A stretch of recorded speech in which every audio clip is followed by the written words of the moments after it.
Good afternoon. Today is Thursday. Normally I do my video on Wednesdays, but Tessa was out of town on vacation this past week, a much earned vacation for her. And she's kind of my techie, as well as our administrative assistant. And she's the one who's able to download and produce the videos. And so I held off until today to produce this, and it'll arrive to you today. What I want to share with you today is a little bit about the sermon series that I have coming up. It's on the book of Revelation. It's not going to be what you think it's going to be. Quite often, over the years, I've had people come up to me and say, why don't you teach something on Revelation? I'm really interested in the end times and what's going to happen in the future. And my response to them is, well, I could study Revelation all my life and still not really know what's going to happen in the future. I don't know when Jesus is going to come again. I don't know when all of these things are supposed to happen that Revelation speaks about. But the main theme of Revelation is not what most people think. The main theme of Revelation is that Christians who are being persecuted, who are being martyred, put to death, tortured, so on, are in the midst of that called to be overcomers, called to persevere in times of suffering. And so if there's one main message that comes through in the book of Revelation, it's that. It's that we are to be overcomers no matter what happens in the future, no matter how much society deteriorates and falls into sort of a melee of chaos. Nevertheless, we are still to be overcomers as followers of Jesus in the midst of that. Now, my sermon series I'm going to be doing is on the second and the third chapters of Revelation, which describes 7 churches in Asia Minor. Asia Minor is modern-day Turkey.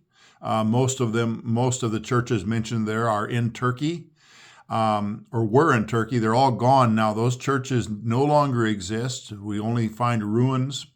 And so my sermon series is going to be the warning that Jesus Christ gives to the 7 angels, and we don't really know who those angels are.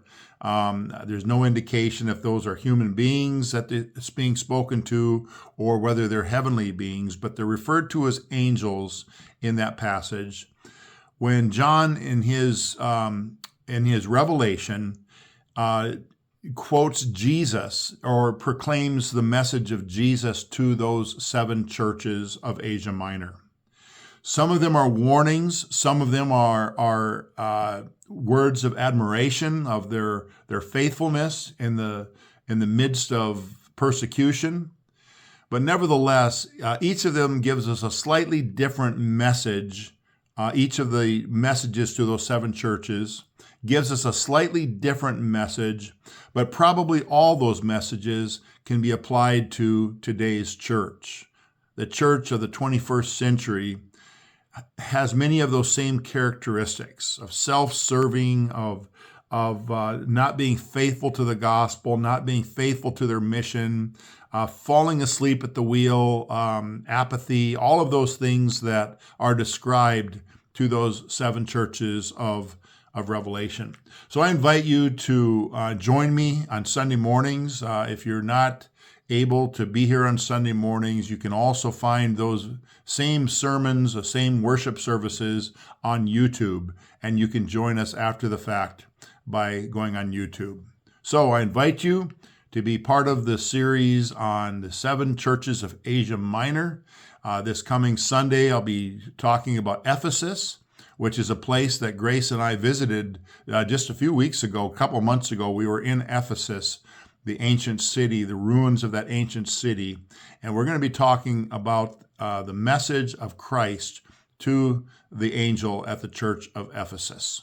Join us Sunday morning, or join us next week on YouTube, and you can see that video. We do live stream, and so we come online about quarter till 11 on a Sunday morning. You can join us on our YouTube channel. May God bless you. May God give you a great day ahead. Amen.